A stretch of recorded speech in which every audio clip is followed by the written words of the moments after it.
अस्सलाम वालेकुम। Welcome to smart education academy's official page. आज हम गज़नवी एम्पायर, महमूद गज़नवी और जो कैरेक्टर्स हैं इम्पोर्टेंट, उनके बारे में डिस्कस करेंगे और टाइमलाइन पे भी बात करेंगे। ये इंडो पाक हिस्ट्री का बहुत ही इम्पोर्टेंट टॉपिक है। वैसे भी अगर हम बात करें तो देखा जाए तो ये जो टाइमलाइन में हमने पिछली वीडियो में बात की थी मोहम्मद बिन कासिम की 712, जो बहुत ही फ़ेमस है, और ये जो सारी चीज़ें हमने पढ़ी थी। आज ये सेकंड लेक्चर है, इसके अंदर हम महमूद गज़नवी और 3 इम्पॉर्टेंट कैरेक्टर्स अलपतगीन, सबतगीन और महमूद गज़नवी के बारे में पढ़ेंगे। और मैं आपको साथ साथ ये बताना चाहूँ कि इसके अंदर हम सूफ़ीज़्म की जो राइज़ है और किस तरह से सुल्तान महमूद गज़नवी और उनकी जो 17 जो एक्सपीडिशंस थी, एक्सपीडिशंस को हम कहते हैं कि वो आए और उन्होंने जो हमले किए। एक्सपीडिशंस का मतलब होता है हमला करना। तो ये जो है किस तरह, क्या वो इस्लाम के लिए था, पर्सनल गेंस के लिए था या पॉलिटिकल गेंस के लिए था, ये सारी चीज़ें हम डिस्कस करेंगे। तो शुरू करते हैं। और ये आपको पता है कि इसकी टाइमलाइन बहुत इम्पॉर्टेंट है। टाइमलाइन को समझने के लिए आपको ये चीज़ समझनी पड़ेगी थोड़ी सी। हम जब बात करते हैं ना हिस्टोरिकल किसी भी चीज़ की, तो उसका हम दो टर्म्स से मेरे जहन में आते हैं। एक तो हम यूज़ करते हैं हिस्टोरिकल अप्रेज़ल, काफ़ी सारे लोग कहते हैं हिस्टोरिकल बैकग्राउंड। हम ये कहते हैं कि हिस्टोरिकल अप्रेज़ल है। हम गज़नी की बात करें क्योंकि महमूद गज़नवी, तो गज़ना एक एरिया है जिसको हम प्रेजेंट डे काबुल भी कहते हैं, अफ़गानिस्तान के अंदर। ठीक है। अब पर्शियन डायनेस्टीज़ थी बहुत ज़्यादा, 3 डिफरेंट पर्शियन डायनेस्टीज़ थी। पर्शियन का मतलब होता है फ़ारसी बोलने वाले लोगों की डायनेस्टीज़ थी। और अब आपको एक यहाँ पे एक चीज़ ऐड कराता जाऊँ, बहुत इंपॉर्टेंट है टाइमलाइन के हवाले से, क्योंकि पहली चीज़ हम डिस्कस करें तो आपको ये चीज़ें कड़ी से कड़ी नहीं मिलेगी तो आपको समझ में नहीं आएगी। पहले तो आपको पता है कि राइज़ ऑफ इस्लाम जब होता है holy prophet Muhammad peace be upon him के बाद 4 खलीफा आते हैं। ठीक है, हज़रत अबू बकर, उमर, उस्मान और हज़रत अली। ठीक है, चारों के बाद फिर हमारे वो शुरू होती हैं खलीफात, क्योंकि खलीफत का सिस्टम जब चला तो फिर हम आते हैं बनु उमैया। ठीक है, जिसको हम उमैयद कैलिफेट भी कहते हैं। फिर हम आते हैं बनु अब्बासिड कैलिफेट। अब ये दौर अब्बासिड कैलिफेट का दौर है। यहाँ पे पर्शियन डायनेस्टीज़ हैं, 3 पर्शियन डायनेस्टीज़ हैं। एक है समानिद, एक है सफ़ारिद और एक है तहारिद। और उसके साथ साथ मैं आपको बताऊं कि अब हम यहाँ पे सिर्फ़ एक डायनेस्टी की बात करेंगे जिसको हम कहते हैं समानिद डायनेस्टी। और इसके अंदर ये गज़ना का दौर है। ये जो अलपतगीन, सबतगीन और सुल्तान महमूद, 3 जो नाम मैंने बताए, अब यहाँ पे आप इस वीडियो के अंदर देख रहे हैं। मैं बताऊँ कि इसके गज़ना के अंदर, गज़नविद डायनेस्टी के अंदर टोटल, ये आपको एमसीक्यूज़ के लिए भी इम्पॉर्टेंट है, 18 रूलर्स थे। ठीक है, इसके अंदर पहला जो है रूलर जिसको कहते हैं कि, अब यहाँ पे कंट्रोवर्सीज़ भी बहुत सारी हैं, लेकिन हम यहाँ पे बात करेंगे कि पहले रूलर ये अल्पतगीन, ठीक है, ये स्लेव थे समानिद रूलर के। समानिद रूलर का नाम क्या था? अब्दुल मालिक। ये 5th रूलर थे। ठीक है, अब किन्होंने अल्पतगीन ने जो है इस्टेब्लिश किया अपना राज, कहाँ पे? गज़ना के अंदर 962 के अंदर। तभी हम कहते हैं कि 962 से स्टार्ट होता है गज़ना। अब हम यहाँ पे बात करते हैं कि इम्पॉर्टेंस किसकी है। इम्पॉर्टेंस है महमूद गज़नवी और उनके हमलों की, क्योंकि आपको बिल्कुल याद होगा सोमनाथ का टेम्पल और सारी चीज़ें। तो अब सेकंड जो रूलर है ये है सबतगीन। अब सबतगीन कौन थे? ये थे दमाद, सन इन लॉ, किसके? अल्पतगीन के। ये इनका जो रूल होता है 977 से लेके 97 तक, 997 तक। अब यहाँ पे इनका जब रूल ख़त्म होता है तो ही हमारा जो है सुल्तान महमूद गज़नवी का रूल शुरू होता है। सुल्तान महमूद गज़नवी कौन है? He was son of Sabuktigin. अब आपको ये चीज़ें क्लियर हो गई। ठीक है, यहाँ तक एमसीक्यूज़ तक के भी लिए भी, टाइमलाइन भी, बनु उमैया, बनु अब्बास और कैलिफेट्स की। और ये जो पर्शियन डायनेस्टीज़ में हमने सिर्फ समानिद डायनेस्टी की बात की है, सफ़ारिद और तहारिद की बात नहीं कर रहे। ठीक है, आपने ये मैप लाजमी देखना है। ये देखें गाइस, यहाँ पे जो गजना का एरिया है, अब यहाँ पे देखें ये प्रेजेंट डे पाकिस्तान है, ये प्रेजेंट डे अफ़गानिस्तान है, लेफ़्ट पे प्रेजेंट डे ईरान है। तो ये पूरा ब्लू एरिया ये गज़नविद एम्पायर का एरिया था जो कॉन्कर हुआ स्लोली एंड ग्रेजुअली। अब यहाँ पे हमें ये मालूम करने की ज़रूरत है, यहाँ पे देखें ये पॉइंट है गजना का। तो यहाँ पे आपको ये इम्पॉर्टेंट है कि पता चलना चाहिए कि जो महमूद की इन्वेजन्स थी, जो एक्सपीडिशंस थी 997 से लेके 1030 तक, जो 17 बार ये आए यहाँ पे, तो क्या क्या इन्होंने कॉन्कर किया, क्या अचीव किया। फिर हम यहाँ पे मैप तो आपने देख लिया, आप समझ गए, लेकिन अब यहाँ पे आपको मोटिव्स, क्या वो मोटिव्स इकोनॉमिक थे, क्योंकि अब हम रेफरेंसेस की बात करेंगे जो आपके लिए बहुत बहुत इम्पॉर्टेंट है कि कौन से जो राइटर्स हैं, कौन से जो हिस्टोरियंस हैं कहते हैं कि नहीं ये सारा रिलीजियस था, और काफ़ी सारे कहते हैं कि पॉलिटिकल था, लेकिन मोस्टली ये कहते हैं कि महमूद जो, हाँ एक और चीज़ बहुत इम्पॉर्टेंट, यहाँ पे सुल्तान का जो टाइटल है, महमूद गजनवी जो पहले रूलर थे जो सुल्तान बने, टाइटल ऑफ सुल्तान, ये इंडो पाक की हिस्ट्री के अंदर ये भी बहुत इम्पॉर्टेंट है। तो अब हम इनके मोटिव्स पे बात करेंगे। मोटिव्स पे बात करने से पहले गाइस हम इनकी ओवरऑल जो 17 एक्सपीडिशंस हैं उन पे बात करेंगे, ठीक है। अब सबकतगीन जो महमूद गजनवी के फादर थे, 997 में उनकी डेथ हो जाती है, तो उनके बेटे इस्माइल जो है वो गजनवी के रूलर बन जाते हैं। लेकिन महमूद जो है शॉर्टली उनसे रिवोल्ट करते हैं, लड़ाई करते हैं, लड़ते हैं, जंग करते हैं। अब और उसके बाद वो जो है उनको डिफ़ीट करते हैं, इस्माइल को। महमूद गजनवी इस्माइल जो उनके भाई हैं उनको डिफ़ीट करते हैं, बैटल ऑफ गजना लगती है, और फिर वो कंट्रोल गेन करते हैं गजनविद किंगडम का। ये इनका फर्स्ट जो है ये बैटल थी अपने भाई के ख़िलाफ़। फिर हम यहाँ से स्टार्ट करते हैं इनकी सारी इन्वेजन्स, ताकि आपको ये सारी टाइमलाइन पे पता चले कि कहाँ कहाँ पे इन्होंने जंगें लड़ी हैं, ताकि आपको ये सारी एमसीक्यूज़ भी क्लियर हो जाएंगे और आपकी हिस्ट्री भी क्लियर हो जाएगी। आखिर में हम 5 मिनट इसकी मोटिव्स जो हैं वो इंपॉर्टेंट रेफरेंसेस पे बात करेंगे, ताकि आप इसको अपनी तरफ से एक क्रिटिकल एनालिसिस भी दे सकें, तो आपके लिए भी बहुत इंपॉर्टेंट रहेगा। तो गाइज़ ईयर 1000 में पहला, अब ये 3 मिनट में हम इसको कवर कर लेते हैं। Mahmud of Ghazni for the first time attacked modern Afghanistan and Pakistan in 1000 AD। He defeated Hindu ruler Jayapala, Jayapala को डिफ़ीट किया, और जयपाला ने बाद में सुसाइड कर लिया, जो हिस्ट्री बताती है, ठीक है। अब उनके जो बेटे हैं आनंदापाल, वो फिर जो है उन्होंने अपने फादर का तख्त संभाला, लेकिन उन्होंने डिफ़ीट किया, किसने, महमूद गजनवी ने जयपाल को डिफ़ीट कर दिया। अब उसके बाद महमूद गजनवी ने इन्वेड किया भाटिया को ईयर 1005 AD, 1005 AD। उसके बाद गजनी इन्वेडेड मुल्तान इन 1006 AD। अब इस टाइम पे जो आनंद पाला था, जो जयपाल का सन था, उसने महमूद पे अटैक किया। फिर उसके बाद Mahmud of Ghazna attacked and crushed Sukhapala the ruler of Bathinda, Bathinda के जो रूलर हैं उनको जो है महमूद ने अटैक किया और क्रश किया 1007 में। अब उसके बाद 1011 में गजनी अटैक्ड नागरकोट इन पंजाब हिल्स, नागरकोट को भी अटैक किया, नागरकोट को भी उन्होंने अपने एरिया में कवर कर लिया। अब उसके बाद Mahmud attacked the Shahi kingdom under Anandpal and defeated him in the battle of Waihind. ये बहुत इंपॉर्टेंट है एमसीक्यूज़ के हवाले से कि बैटल ऑफ वेहिंद में जो आनंदपाला जयपाल के सन थे उनको महमूद ने डिफ़ीट किया। अब ये किसका जो है ये रूलर है, ये हिंद शाही जो है कैपिटल पेशावर के करीब, कब, ये 1013 AD के अंदर। अब उसके बाद 1014 में महमूद ने कैप्चर किया थानेसर को, फिर उन्होंने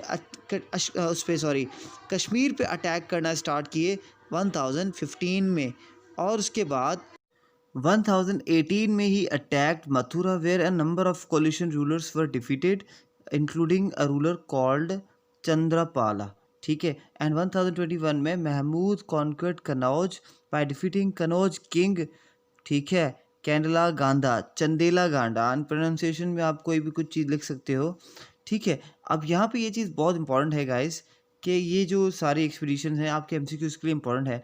अब मोस्ट इम्पोर्टेंट रेफरेंसेस होंगे और उसके साथ हम इसकी महमूद की मोटिव्स पे बात करेंगे जो सवाल आते रहते हैं। इससे पहले मैं आपको ये बताऊँ कि आप कंटिन्यू करें, आप इस चैनल को सब्सक्राइब भी करें और इसी प्लेलिस्ट के अंदर मोहम्मद बिन कासिम का एक लेक्चर है जो आप ऊपर सजेशन में भी आ रहा है, वो भी ज़रूर देखें ताकि आपको सारी चीज़ें नज़र आएँ। लास्ट इन्वेजन महमूद की थी 1027 में। He attacked the famous Somnath temple, ठीक है। राजपूतों ने उनको डिफीट करने की कोशिश की, लेकिन इन्होंने फिर लड़ाई की, फिर भी महमूद 3 दिन तक लड़े और फिर वो सोमनाथ के मंदिर को उन्होंने भी इन्वेट किया। अब ये सारी चीज़ें यहाँ पे आ गई, ये भी इम्पोर्टेंट था। अब हम इनके मोटिव्स की बात करते हैं। गाइस, मोटिव्स इनके बहुत इम्पोर्टेंट 3 मोटिव्स हैं और यहाँ पे 3 डिफरेंट स्कूल ऑफ थॉट्स हैं, बहुत डिफरेंट लोग हैं, ठीक है। क्या कहते हैं वो, उसकी बात करते हैं ताकि आपको ये टॉपिक क्लियरली समझ में आ जाए। हम फिर इसको कंक्लूड करते हैं। आप अपनी तरफ से इसकी एनालिसिस दे सकते हो कि आया महमूद जो यहाँ पे आए थे वो इकोनॉमिक रीजंस थी, क्योंकि बहुत सारे लोग महमूद को प्लंडरर कहते हैं कि भाई ये लूट मार करने आए थे यहाँ पे, लेकिन बहुत सारे लोग ये कहते हैं नहीं, प्लंडरर नहीं थे, इस्लाम की राइज थी, the birth of glorious religion Islam की वजह से which paved the way towards this expeditions. काफ़ी सारे लोग कहते हैं कि नहीं, ये पॉलिटिकल था। तो अब उसकी बात करते हैं। तो गाइज यहाँ पे कंट्रोवर्सी है। फर्स्ट स्कूल ऑफ थॉट, पहला क्या कहते हैं, पहले स्कूल ऑफ थॉट्स, मतलब स्कूल ऑफ थॉट का मतलब है वो लोग जो ये सोचते हैं कि महमूद की जो इन्वेजन्स थी या कैंपेन्स थी वो एज एक्ट्स ऑफ लूट एंड प्लंडर थी, मतलब वो लूट मार करने आए थे। इनके तौर पे, इनके बतौर महमूद वॉज अ प्लंडरर, महमूद एक प्लंडर थे जिन्होंने इंडिया पे आके अटैक करना शुरू किए, ठीक है। सेकंड स्कूल ये कहता है कि ये मुस्लिम हिस्टोरियंस हैं, ये कहते हैं कि महमूद गजनवी जो है वो इस्लामिक पैशन की वजह से आए थे, इस्लाम की जो है वो राइज थी और उसके साथ साथ वो यहाँ पे दीन को फैलाने आए थे और ये ग्रेट चैम्पियन ऑफ इस्लाम थे। और एब्सोल्युटली अगर उसको रॉन्ग है, गलत है बहुत उनको प्लंडर कहना। तीसरा स्कूल ऑफ थॉट है एस.एम. जाफ़र, ईश्वरी प्रसाद और डॉक्टर नाजिम का, ठीक है। ये क्या कहते हैं कि महमूद जो है वो ग्रेट कॉन्करर थे एंड मिलिट्री जनरल थे, जिनके एम्बिशंस जो है उनको लाए इंडिया के अंदर। और ये इनकी जो है हिस्टोरियंस हाईलाइट करते हैं पॉलिटिको इकोनॉमिक मोटिव्स, मतलब वो पॉलिटिकल और इकोनॉमिक मोटिव्स की वजह से आए थे, ना सिर्फ इकोनॉमिक मोटिव्स की वजह से आए थे, ठीक है। अब इनकी हम आर्गुमेंट्स की बात करते हैं कि क्या, कौन सा दुरुस्त है, कौन सा दुरुस्त नहीं है, या फिर आप किसको सपोर्ट करना चाहिए। The arguments of the first school of thought क्या है। Proponents of the first school of thought present the following arguments to corroborate their views of Mahmud as a looter। कहते हैं कि ये प्लंडर है, लूटर है या फिर वेल्थ की वजह से आया था। ये नेशनल हिस्टोरियंस हैं इंडिया की तरफ से, तो ये कहते हैं कि अगर ये एम्पायर बिल्डर होते तो ये बहुत सारी जो है इंडिया को अपना एम्पायर बना लेते, लेकिन महमूद ने एम्पायर नहीं बनाया, ना ही यहाँ पे वो आके ठहरे। वो आए यहाँ से और लूट मार की और फिर वापस चले गए, और उनके मोटिव्स थे सिर्फ अपनी दौलत को, वेल्थ की और लस्ट को सेटिस्फाई करना, and he didn't establish his rule in India. दूसरी बात, secondly these nationalist historians point towards the oblivious non religious character of his campaigns. ये कहते हैं कि वो रिलीजियस नहीं थे क्योंकि महमूद गजनवी की जो फ़ौज थी उसमें हिंदू जनरल्स भी बहुत ज़्यादा थे, और he had been general in army then. Moreover, Mahmud shed the blood of his Muslim co-religionists in Persia and Central Asia। मतलब कि अपने मुसलमानों की ही उन्होंने खून बहाए थे पर्शिया के अंदर जो प्रेजेंट डे ईरान है, और सेंट्रल एशिया जो ताजिकिस्तान, कज़ाकिस्तान के एरियाज़ हैं यहाँ पे, ठीक है। थर्डली ये कहते हैं कि जो इनके मेन मोटिव थे वो was the loot of wealth and he was raider in chief. मतलब ये पहले स्कूल ऑफ थॉट्स के आर्ग्यूमेंट्स हैं कि भाई ये बात है, ठीक है। Arguments of the second school of thought, दूसरे हिस्टोरियंस क्या कहते हैं, क्योंकि कंट्रोवर्सी है। The second school of thought is comprised of Muslim historians and they are of view that main aim of Mahmud Ghaznavi was to transplant Islam in India. और specially ये कि वो इस्लाम की यहाँ पे इस्लाम फैलाने के लिए आए थे।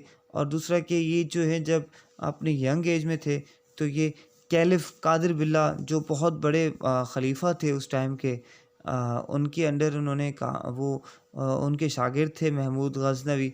तो उसी वजह से उनको जो है एक रिलीजियस टच है और वो रिलीजन को बहुत ज़्यादा इस्लाम की जो है वो फेवर करते थे। बिल्कुल ये बात भी दुरुस्त है क्योंकि ये भी सुना गया है कि वो 9 और 10 मुहर्रम के टाइम पे पैदा हुए थे और बहुत ही रिलीजियस सैंक्टिटी अटैच्ड है महमूद गज़नवी की बर्थ से और उनके ओवरऑल फैमिली की। तो ये भी हम इनकार नहीं कर सकते। लेकिन हिस्ट्री है, हिस्ट्री में बहुत ज़्यादा चीज़ें मिलावट की गई हैं लोगों की तरफ से। हम किसी पे मैं अपनी तरफ से कुछ नहीं बोल सकता, जो हिस्ट्री बोलेगी वो मैं आपको बता रहा हूँ कि ये थॉट्स हैं लोगों के।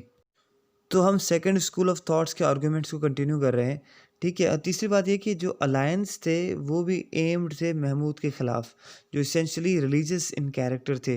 तो इनकी इन्वेजन्स को हम डिनाई नहीं कर सकते कि रिलीजियस नहीं थी, मतलब कि ये बिल्कुल रिलीजियस थी। और ये alliance formulated against him was based on धर्म, रिलीजन, ठीक है। जो इनके ख़िलाफ़ जिन्होंने भी लड़ाई की वो रिलीजन बेसिस पे की थी, ठीक है। तो इसी वजह से इन्होंने रिलीजियस मीन्स अडॉप्ट किए। तो Mahmud Ghaznavi was deeply religious person by temperament, अपने टेम्परामेंट से भी रिलीजियस थे। Islam suppressed and introduce many reforms to purge Islam of evils, मतलब इसने इस्लाम के अंदर जो भी गलत चीज़ें थी वो ख़त्म करने की कोशिश की। तो ये भी है कि वो हमेशा इस्लाम के ख़िलाफ़ कोई भी चीज़ बर्दाश्त नहीं करते थे। और आखिरी बात कि इनकी जो भी इन्वेजन्स थी, the cause of Islam was greatly served, मतलब कि इन्होंने ये चीज़ें बताई। अब ये है कि इनकी जो ओवरऑल इनके दौर के अंदर शेख इस्माइल बुखारी और दाता गंज बख्श रज़े की जो सूफ़ीज़्म की राइज़ थी वो भी हो रही थी। यहाँ पे जो सेंट्स थे, प्रीस्ट थे, ठीक है। तो ये हम रिलीजियस के अंदर लिख सकते हैं कि इनकी जो है वो ओवरऑल टेम्परामेंट था वो भी religious in nature, and he was down to earth in terms of allowing religious जो भी सर्विंग्स थी, and he was very aggressive. अगर इन रिलीजन के ख़िलाफ़ कोई बात होती थी तो मतलब ये आर्गुमेंट ठीक रहता है कि वो बहुत ही रिलीजियस थे और इनके कॉजेज़ रिलीजियस हो सकते हैं। पहला जो था वो प्लंडर का था, दूसरा ये है कि रिलीजियस इन नेचर। अब तीसरा हम आते हैं आर्गुमेंट पॉलिटिकल थॉट्स के अंदर। अच्छा डियर स्टूडेंट्स, यहाँ पे है कि the third school of thought जो आर्गुमेंट था कि भाई पॉलिटिकल है सारी चीज़ें, तो ये कहता है कि main motive behind the invasion of India was to satisfy his ambition, इसकी अपनी एम्बिशंस थी। और ये हिस्टोरियंस हाईलाइट करते हैं oblivious non religious character of his campaign. ये कहते हैं कि होली वॉर जो थी वो और at that time and the idea of propagation of Islam सीज to be considered as a part of duty of sovereign ruler, मतलब ये कहते हैं कि रिलीजियस नहीं था, मतलब ये इनका कोई भी इतना कोई ख़ास रिलीजन के अंदर इनकी नहीं थी इंटरेस्ट। तो कोई भी लीडर जो है, रूलर जो है उस टाइम पे अपने आप को स्प्रेडिंग ऑफ इस्लाम पे असाइन नहीं कर सकता। मतलब ये क्या चाहते हैं कि ये पॉलिटिकल था सारी चीज़ें। और Mahmud cherish the idea of extending empire towards Central Asia. As a consequence, the idea of annexation of certain parts of India was out of necessity. He conquered India as second line of defense and wanted a strategic depth. ठीक है, he wanted friendly Punjab and Upper Sindh to strengthen his line of defense. मतलब ये सारी चीज़ें कि वो यहाँ पे आए तो वो पॉलिटिकल इन नेचर थी इनकी सारी जो भी इन्वेजन्स थी। मतलब काफ़ी सारे ये लोग कहते हैं कि अब हम यहाँ पे बात करेंगे इनकी जो भी आर्गुमेंट्स तो हमने बता दी। अब मोस्ट इम्पॉर्टेंट 5 मिनट के अंदर क्या असरात हुए महमूद गज़नवी की जो है इन्वेजन्स के बाद, और फिर जो आगे वाला लेक्चर है महमूद गौरी का, गौरी डायनेस्टी, वो भी हम पढ़ेंगे अगली वीडियो में। और इससे पहले जो हमने मोहम्मद बिन कासिम की बात की थी वो तो आप ज़रूर देखेंगे। अब हम इनके अंदर इनकी कॉजेज़ पे बात करेंगे और जो रेफरेंसेस हमने देने हैं अपने पेपर के अंदर वो देंगे ताकि हमारा ये क्वेश्चन हर जगह से कवर हो जाए। क्योंकि आर्गूमेंट बताना बहुत ज़रूरी था। 3 बहुत बड़े हिस्टोरियंस हैं, एस.एम. जाफ़र, इशवारी प्रसाद और डॉक्टर नाज़िम। ये हाइलाइट करते हैं पॉलिटिकल इकोनॉमिक व्यू पे कि भाई महमूद का जो मोटिव था वो his idea of expansion of his conquest in central Asia and wanted a line of defence in north western India. आपको मैंने मैप भी दिखाया था कि नॉर्थ वेस्ट के अंदर और ओवरऑल जो भी सारी ये रीजन है इसमें ये पॉलिटिकल अपना एक लाइन ऑफ डिफेंस बनाना चाहते थे। तो ये सपोर्ट करते हैं पॉलिटिकल इसके मोटिव पे। Mahmud remained dissatisfied with invasion of Punjab and wanted a strategic depth to protect Ghazna and Kabul. तो he conquered Punjab and Upper Sindh and was not interested in conquest of whole India. These two places formed a second line of defense. मतलब वो second line of defense बनाना चाहते थे, इसी वजह से उन्होंने जाहिर सी बात है पॉलिटिकल चीज़ों के अंदर मोटिव्स के अंदर ये सारी चीज़ें आती हैं। His political motives were also affected by other considerations. कौन सी for example violations of treaties by the Hindu Rajas. एक ट्रीटी थी जो महमूद के फादर जो सबख्तगीन थे उनके साथ राजास की, तो वो भी वायलेट हुई थी, तो इसी वजह से वो आए और उनके ख़िलाफ़ जंगें लड़ी। और पॉलिटिकल व्यूज़ के अंदर पॉलिटिकल बिट्रेयल थे, ये राजास उनको बिट्रे करते थे पॉलिटिकली। तो Mahmud in the form of help to Mahmud enemies, मतलब उनके राजास महमूद के जो दुश्मन थे उनकी सपोर्ट करते थे, इसी वजह से वो उनको जो है वो ख़त्म करना चाहते थे। ठीक है। Molestation of his allies by Hindu rajas, these rajas use to fight with his allies. ये राजास इसके अलाइज का मतलब होता है जो दोस्त होते हैं। इंटरनेशनल रिलेशंस के अंदर भी अलाइज का टर्म यूज़ होता है। ठीक है। फोर्थ नंबर पे पॉइंट डी है कि obvious non religious character of his policy despite the fact that he was staunch believer, मतलब वो सख्त बिलीवर थे इस्लाम के, फिर भी उनकी जो आर्मी है उसमें बहुत सारे हिंदूज़ भी थे। तिलक राय और सोनिया राय, हज़ारी राय, तश, ठीक है, ये सारे आप नाम देख सकते हैं फॉर रेफरेंसेस। और उसके बाद Mahmud gave full religious liberty to these generals and they had temples, bazaars, मतलब उनको आज़ादी थी, जो भी हिंदूज़ थे उनको आज़ादी थी, अपने टेम्पल्स मंदिरों में जाते थे, बाज़ारों में थे गज़ना के अंदर। ठीक है। तो कभी उन्होंने टेम्पल्स डिस्ट्रॉय नहीं किए in the time of peace. Destructions of temple was the part of his military program but non religious program नहीं था। मतलब मिलिट्रीली ये डिस्ट्रक्शंस हुई थी, रिलीजियसली ये कभी भी टेम्पल्स डिस्ट्रॉय नहीं किए, क्योंकि उनको these temples were the store houses of wealth. This view is given by Al Biruni, Ishwari Prasad and इशवारी टोपा। अब अल बैरूनी की किताब है, बहुत फेमस किताब, किताब अल हिंद, ये भी रेफरेंसेस के लिए बहुत इंपॉर्टेंट है, ये भी एमसीक्यूज आता रहता है। ठीक है। अब ये these pious Hindus use to give bounty and this bounty was stored in these temples. वो मतलब जो भी अमाउंट मिलती थी वो ये टेम्पल्स में सेव होती थी। According to doctor Ishwari Prasad, these temples were the store houses of enormous and untold wealth. ठीक है। मतलब ये इनके स्टोर हाउसेस थे सारे टेम्पल्स, तो वो डिस्ट्रॉय नहीं करना चाहते थे। क्यों वो डिस्ट्रॉय करेंगे? मतलब वो रिलीजियसली वो आज़ादी देना चाहते थे, मतलब स्ट्रिक्ट नहीं थे। अब हम यहाँ पे इकोनॉमिक मोटिव्स की बात करें तो एस.एम. जाफ़र, प्रोफेसर हबीबुल्लाह और डॉक्टर नाज़िम के ही रेफरेंसेस यूज़ होंगे। एस.एम. जाफ़र ये कहते हैं कि ग्रीड जो थी वो ओवरऑल इन्वेजन्स की, ये कहते हैं कि भाई महमूद जो है वो पैसों की वजह से आए थे, क्योंकि he needed money to finance his campaigns and it was not his lust for money which was the cause of Indian invasions. मतलब उनको पैसों की लालच नहीं थी, लेकिन उनको पैसों की ज़रूरत थी टू फाइनेंस हिज कैंपेन। वो ग्रीडी नहीं थे, ये नहीं कह सकते कि भाई वो लालची थे। प्लंडरर उनको नहीं कह सकते। क्यों प्लंडरर कहेंगे?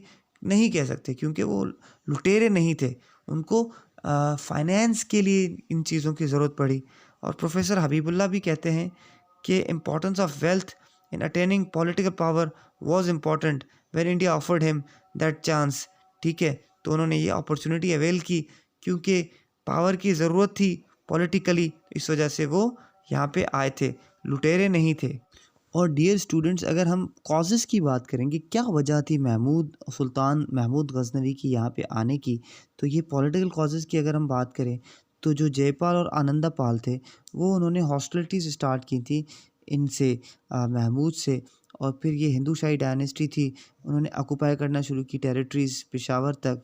तो ये एक थ्रेट था गजना के लिए, ठीक है। और फिर जो वायोलेशन हुई ट्रीटीज़ की और molestation of Mahmud's allies by these rajas, इनकी वजह से भी। और ये एक आइडिया था इस्टेब्लिश करने का महमूद का सेंट्रल एशिया में एक एम्पायर का, इसी वजह से वो आए थे यहाँ पे। ये स्ट्रेटिजिक सिग्निफिकेंस थी इंडियन फ्रंटियर्स की, ठीक है। और इकोनॉमिक कॉजेज़ के अंदर हम बात करें तो एस.एम. जाफ़र, डॉक्टर नाज़िम और प्रोफेसर हबीबुल्लाह की ही रेफरेंसेस हैं कि उनको पैसों की ज़रूरत इसलिए थी टू फाइनेंस हिज कैंपेन, ठीक है। ये इनको लस्ट नहीं थी, लालची नहीं थे, लालच नहीं थी, ज़रूरत थी, ठीक है। प्रोफेसर हबीबुल्लाह भी यही कहते हैं कि उन्होंने इम्पोर्टेंस रियलाइज़ की थी वेल्थ की अटेनिंग पॉलिटिकल पावर, मतलब पैसे होंगे तो पॉलिटिकल पावर भी आएगा, इसी वजह से आए थे। और इसके अगर हम फाइनल आखिर में अगर हम इसकी ओवरऑल इम्पैक्ट्स की बात करें तो this expeditions of Mahmud sultan Mahmud Ghaznavi gave an impetus to, or it led to, or it paved the way towards the rise of Islam in Indian subcontinent। इस पूरे एरिया के अंदर आपको पता है, देखिए कितने मुसलमान हैं, कितनी आबादी हो चुकी है। और ये पूरा रिलीजियस जो है ओवरऑल पॉलिटिकली भी जो दूसरे यहाँ पे गौरी आए थे वो भी उनको एक पॉजिटिव हैंड मिला। और उसके साथ साथ राइज़ ऑफ सूफीज़म भी हुआ। और ये ओवरऑल डिटेल्ड लेक्चर था, काफ़ी सारी चीज़ें मिस हो गई होंगी आई नो, और काफ़ी सारी चीज़ें, लेकिन मैंने कोशिश की कि बहुत ज़्यादा आपको सारी चीज़ें बता पाऊँ। ये इनके क्वेश्चंस आते रहते हैं, लेकिन मोस्टली इंपॉर्टेंट क्वेश्चंस आते हैं दिल्ली सल्तनत से और मुग़ल एम्पायर से, तो हम उनको डिटेल में बात करेंगे। ये जो लेक्चर है आज ख़त्म होता है। चैनल को सब्सक्राइब करना ना भूलें। स्मार्ट एजुकेशन एकेडमी को सर्च करें यूट्यूब पे, स्मार्ट एजुकेशन एकेडमी SEA लिखेंगे तो आ जाएगा। और हम एक फिर से यहाँ पे ओवरऑल जो प्लेलिस्ट हैं वो भी देखते रहें। इंशाल्लाह कंटिन्यू करते हैं, एफ़र्ट्स और ज़्यादा लगाएंगे और आपको नॉलेज प्रोवाइड करते रहेंगे, ठीक है। Thank you so much.